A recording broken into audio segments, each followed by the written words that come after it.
महाराष्ट्र में प्याज की खेती करने वाले किसानों की समस्या लगातार बढ़ती जा रही है। किसानों का कहना है कि उनको उनका सही लागत नहीं मिल रहा है। अब हालात ये हो गए हैं कि महाराष्ट्र के कई मंडियों में प्रति क्विंटल प्याज जब किसान बेचने जाता है तो उसे 100 से 150 रुपये प्रति क्विंटल बेचना पड़ता है। और ऐसे में अब हालात ये हैं कि किसानों का ये कहना है कि प्याज अब मंडियों में बेचने से अच्छा वो फ्री में बांट दे। मैं इस वक्त मौजूद हूँ मुंबई के एपीएमसी मार्केट में। व्यापारी मौजूद है मेरे साथ, आप भरत मोरे हैं। जिस तरीके से प्याज के दामों में गिरावट जारी है, क्या कहेंगे, क्या कारण है?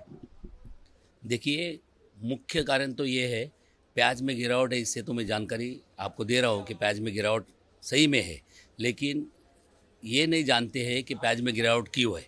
प्याज में गिरावट ये है कि जिसकी क्वालिटी और क्वांटिटी, ये दोनों भी खेडूत लोग मतलब शेतकरी जो लोग है उन्होंने ध्यान देना चाहिए कि 1 रुपया कांदा कौन सा बिक रहा है और 10 रुपया कौन सा। आज के डेट में भी कांदा 14 रुपया भी बिक रहा है, वो क्वालिटी वाला कांदा बिक रहा है। क्वालिटी अगर माल की होती है तो दाम सही दर से मिलते हैं। अगर क्वालिटी ख़राब है तो 50 रुपया भी कोई कांदा वो लेने भी तैयार नहीं, फिर भी हम लोग 1 रुपया 2 रुपया भाव दे रहे हैं उसको, क्योंकि वो खाने लायक भी नहीं होता है। तो वो जो क्वालिटी है वो क्वालिटी के हिसाब से ही आपको पैसा मिलेगा। हर हर जगह पे आप कहीं पे जाओगे तो क्वालिटी का ही पैसा मिलता है। तो मुझे शेतकरी लोग से एक विनंती है कि क्वालिटी माल पैदावार करके वही पैदावार माल आप मंडी में बेचना चाहिए। बल्कि जो बल्क आता है वही वही माल भेज देंगे आप, तो उसका दाम आपको मिलेगा नहीं। ये मेरी दिक्कत है उन लोगों से कि रिक्वेस्ट है कि भाई आप जो क्वालिटी बनाते हो, बाजू वाले का माल 14 रुपये बिकता है, मेरा माल 1 रुपया बिकता है, ये गलत है ना। आप 14 वाले का क्वालिटी देखो और 1 रुपये वाले का जो बेचने का है, उस हिसाब से आप काम करना चाहिए। भरत भाई, ये आपने क्वालिटी की बात की, लेकिन जब मैं इस खबर को लेकर काम कर रहा था इस खबर पर, तो मैंने रिसर्च के दौरान ये पाया कि जो लोग हैं प्याज की खेती करने वाले, वो भी अब ज़्यादा तादाद में उनकी संख्या बढ़ती जा रही है। क्या ये भी एक कारण है क्या? आपका कारण सही है, क्योंकि पहले महाराष्ट्र में कांदे का आगार बोला जाता था। जो कांदा मुंबई में आता था वो नासिक पूना और अहमदनगर से ही बनता था, और वहाँ कांदे की एक बेसिक बेशुमार लागत होती थी। जबकि 100% में से 50% कांदा ये 3 जिलों में से आता था, अहमदनगर, पूना और नासिक में तो 40% आता था, 10% बाहर से आता था। लेकिन आज के डेट में कांदा महाराष्ट्र बल्कि छोड़ के मध्य प्रदेश बोलो, गुजरात बोलो, राजस्थान बोलो, या फिर दूसरे और स्टेट है जो कांदा बनाने चालू कर दिए।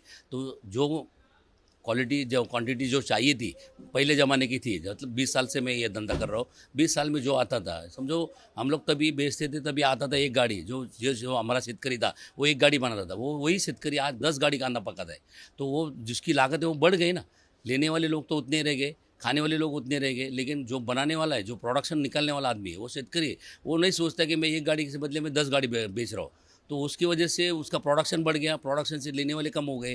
तो और एक्सपोर्ट में भी अभी क्या होता है, दुबई में भेजने वाले, दुबई में भी चाइना का माल आ जाता है, फिर इराक का आ जाता है, ईरान का आ जाता है। तो इंडिया का भी माल वो लोग कम लेने लगे, पाकिस्तान का ज़्यादा आ जाता है। तो अपना एक्सपोर्ट भी कम हो गया, और इधर का लोग जो लेने वाले वो कम हो गए। इस वजह से भाव को भी फटका बैठ गया। और ये सोचते हुए किसान लोगों ने कि अभी कितनी लागत होनी चाहिए, अभी भारत में कितना प्याज लगेगा, इस हिसाब से सरकार ने उनको जानकारी देनी चाहिए कि भाई आप इस साल इतना ही प्याज की ज़रूरत है तो इतना ही प्याज लेना चाहिए। नहीं तो बाजू वाला कांदा लगाता है तो हम भी कांदा लगाएंगे। सब लोग गाँव में 500 गाड़ी कांदा बन जाता है। बेसिकली इतना नहीं होना चाहिए कि थोड़ा ये करना, थोड़ा वो करना, थोड़ा ये करना, तो दूसरे भाव का भी आपको भाव मिल जाएगा। लेकिन एक ही चीज़ आप ज़्यादा बनाओगे तो उसका वैल्यू कम ही हो जाएगा।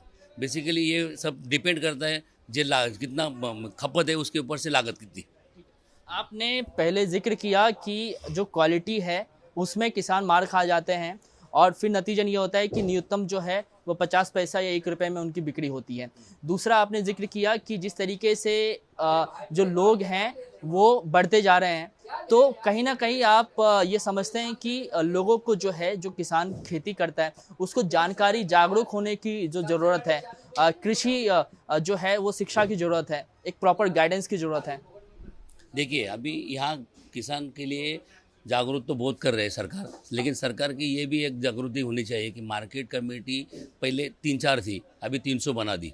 300 बनाने के बाद वहाँ एक लोग किसान को एक ऐसा मंडी में जानकारी होनी चाहिए कि भाई यह मंडी में कितना कांदा आता है, बाकी सब जगह पे कितना आता है, फिर किधर किधर लागत होती है, क्या क्वालिटी होती है, क्या क्वांटिटी होती है, सब बताना जरूरी है। आज के डेट में मोबाइल की दुनिया हो गई, ग्लोबलाइजेशन हो गया, सब कुछ होने के बावजूद भी इतना प्रोडक्शन बन जाता है। प्रोडक्शन ज़्यादा होने के कारण ही भाव गिर जाते हैं, या फिर वातावरण में कुछ बदलाव आ जाता है, बारिश ज़्यादा गिर जाती है, सड़ जाता है माल, तो भी भाव बढ़ जाते हैं। नॉर्मली क्या है, जितने खपत है उतने माल अगर आ जाता है तो सबको पैसा मिल जाएगा। लेकिन अभी क्या होता है, खपत है 1 रुपये की और लागत है 100 रुपये की, तो 99 महीना कौन बेयर करेगा? सरकार भी क्या बोलती है कि हम किधर से पैसा देंगे। आपने जिक्र किया कि प्रोडक्शन ज़्यादा है और ऐसे में जो लोग हैं वो खरीदारी करने वाले लोग हैं वो सीमित हैं। अब मैं एक चीज़ और रीड कर रहा था, स्टोरेज की जो है वो भी एक समस्या महाराष्ट्र में बड़ी है।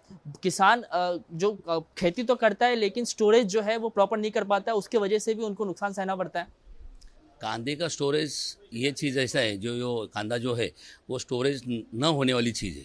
यहाँ स्टोरेज खाली खेती में होता है, नॉर्मल टेम्परेचर में वो रहता है, इसके लिए उसका जो चाल बनती है वही चाल में रहता है। अगर टेम्परेचर में कुछ ऊपर नीचे हो जाता है तो उसमें फ़र्क पड़ता है। तो अगर वातावरण के हिसाब से, इसको क्या बोलते हैं हम लोग, टेम्परेचर लॉटरी है। अगर टेम्परेचर अच्छा रहा, सब कुछ अच्छा रहा, साल अच्छा गया तो फिर भाव मिलेगा, नहीं मिला तो फिर समझो जिसका बच गया वही लॉटरी में काम करेगा और वही पैसा कमाएगा। ये इम्पोर्टेंट है।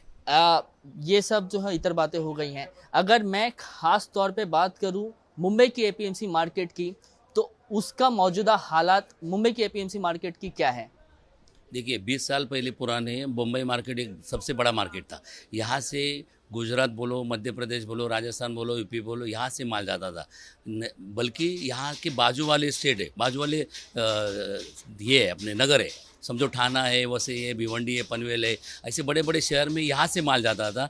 आज के डेट में ऐसा हो गया, मुंबई में खाली मुंबई में माल जाता है। मुंबई में भी ये डायरेक्ट ग्लोबलाइजेशन की वजह से डायरेक्ट माल ज़्यादा आ जाता है। भाईंदर साइड है या फिर कुर्ला साइड है, फिर दादर साइड है, डायरेक्ट खेडूत डायरेक्ट माल आता है। ये गवर्नमेंट की नीति की वजह से मार्केट में अभी माल कम आता है और गिराई भी कम आते हैं, क्योंकि उनको ज़्यादा करके दूसरे चॉइस हो गए, नज़दीक के मार्केट खुल गए। जहाँ 3-4 मंडी थी वहाँ 300 मंडी बन गई, तो उन लोग को चॉइस मिल जाता है, वो उधर चले जाते हैं। तो मार्केट की हालत बहुत ख़राब हो गई, इसकी वजह से भाव मिलना बहुत मुश्किल हो गया। अभी लोग क्या करते हैं कि सवेरे जाके देख लेते किधर क्या है किधर क्या है, और फिर उसके हिसाब से खरीदी करना चालू कर देते।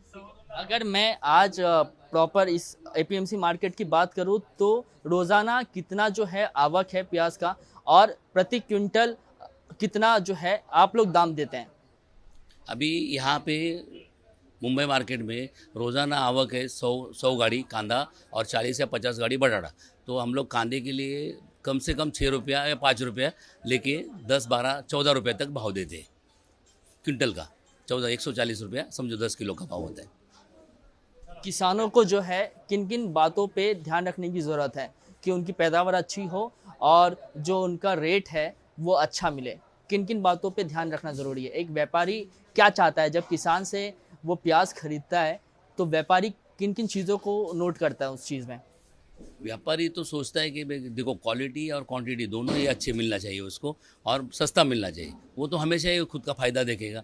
लेकिन किसानों को एक जानकारी होनी चाहिए कि उसकी जो क्वालिटी और क्वांटिटी जब देखते हैं तो उसकी निवड़ जो होती है कांदे की एक साइज़ होती है।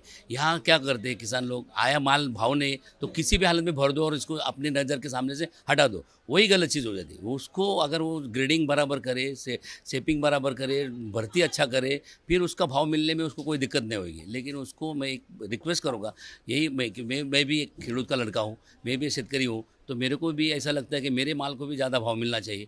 तो उसके लिए उन्होंने क्वालिटी के ऊपर और ग्रेडिंग के ऊपर ज़्यादा ध्यान देके पैसा कमाने का आइडिया चुनना चाहिए।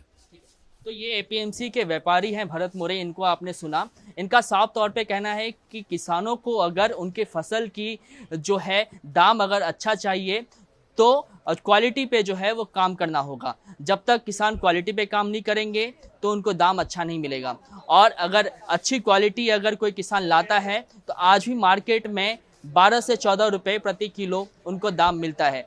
कैमरामैन योगेंद्र गुप्ता के साथ कृष्णा ठाकुर, एबीपी न्यूज़, मुंबई।